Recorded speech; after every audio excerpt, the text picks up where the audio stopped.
Alright folks, let's get started with lesson 2. And for lesson 2, I've backed out of the designer, gone back to the home page, and I've signed out of the account because I want to show you what to do when you come back to start working on your design again. Now, you're not signed in or anything, but you have to go find that design you were working on and finish it. Alright? There's no link out here to load a design that you've been working on. And so there's some confusion there. I get several calls a week asking, where's my design? Where's my design? Well, you actually have to go back into the designer to find it, all right? So with 2 clicks away, you're back in the designer, and then you can click on load a previous design. And your design will be in there right where you left it, but you got to sign back in. I just clicked on load a previous design. It saw I was not signed in. I don't have a session going, so I'm going to have to sign in to see my designs.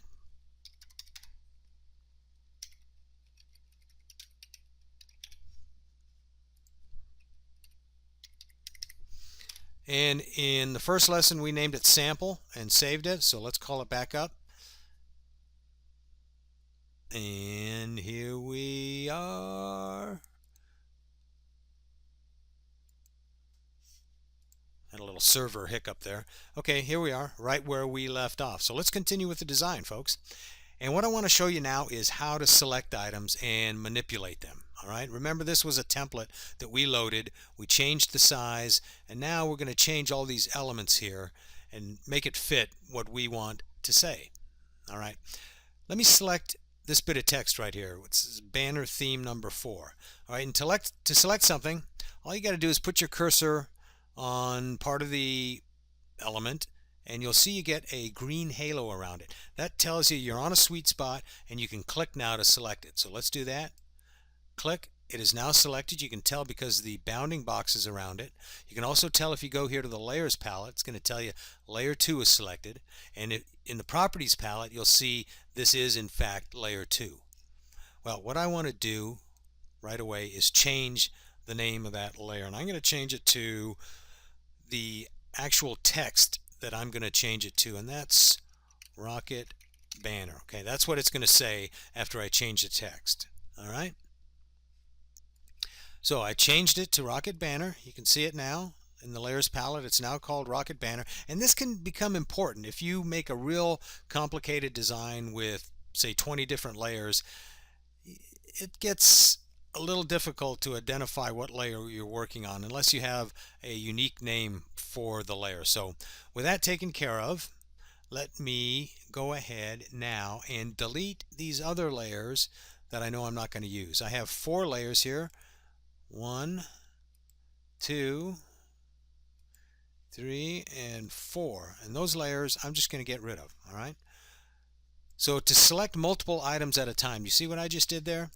I clicked and dragged over all of the items I want to select, and I multiple selected them. I have 4 items selected now, all of which I want to get rid of. So I'm just going to hit the delete key on my keyboard, and voila, they're all gone. That leaves me with just 2 layers, the Rocket Banner text layer and the background layer. So let's go ahead and change this to the text I want to. And to do that, I double click on it, and that gives me the text dialog box. And now I'm going to change it to say Rocket Banner in all caps. Insert it. All right. Now what I want to do is I want to manipulate the properties here. And what I mean by that is go to the properties palette, change the font to impact. I want to change the text color to this dark red. I want to change the shadow and the outline. First of all, I want to get rid of the outline. Okay, the outline is, well, let me turn it off and you can maybe better see it. First, let me zoom in. And let me even expand this layer. I'm going to turn off the outline, and you'll see what the outline is. It's the outline of the text. Now I'll turn off the shadow. You'll see what the shadow is. All right, now we're left with just plain text. Okay, here it is with just an outline. Here it is with just a shadow. Here it is with both. It's nice to play around and see what works best for you. All right, what I'm going to do is I'm going to turn off outline, leave on shadow, and change it to a black shadow. And that's the effect I'm looking for. So I'm going to leave it at that.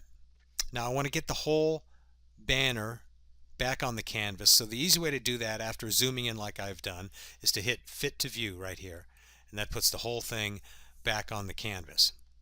Alright, let's resize this layer, and the easiest way to do it is to grab a corner handle, and then you can kind of go wild. You can resize it out of proportion all you want to. Otherwise you can grab a side handle or the other side handle.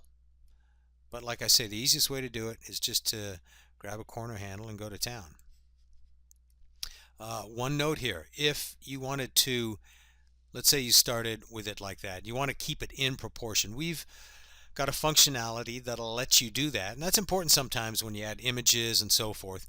To keep something in proportion, drag a corner handle, and when you do it, hold down the shift key on your keyboard, and that's going to keep the same proportion.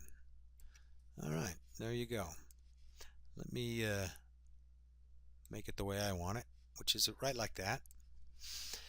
Alright, now it's still selected. You can see the bounding box around it. What I want to do now is align this heading text with the banner. I want to center it on the banner. So let me go to the Align palette and click right here, Center Relative to Page. Alright, now it's centered on the canvas. The next thing I want to do is go up to button 4 and grab the Type tool, or the Type dialog box in this case, and I want to type Rocket Science for Banners. Insert that text, select it, move it, go to the Properties palette, change it to the font I want, Park Avenue. There it is. I want to make it bolder. I'm going to come back to the Properties palette, select B to embolden it. I'm going to select it again, and I'm going to expand it now in proportion. So I'm going to grab a corner handle, click, hold down the shift key, and drag to enlarge it in proportion. And that looks pretty good. Let me show you a trick though. If you wanted to, say, align this Rocket Science for Banners text with the heading Rocket Banner, what you can do is select both of them. All right, now keep in mind this Rocket Banner text is already centered. If I select both of them like this, and then go to the Align palette and align relative to objects to the left, it's going to move this over to the leftmost object that you have selected, just like that. So now those items are aligned. Alright, I want to move this up a little bit, so I'm going to select it. Now to move something and to be careful to keep it in line, you can just use the arrow keys on your keyboard. So I'm going to use the up arrow key to move it into place right there. Very good. Alright, the next thing I want to do is to grab the line tool right over here. We have a lot of shape tools, ladies and gentlemen. They're all pretty self-explanatory.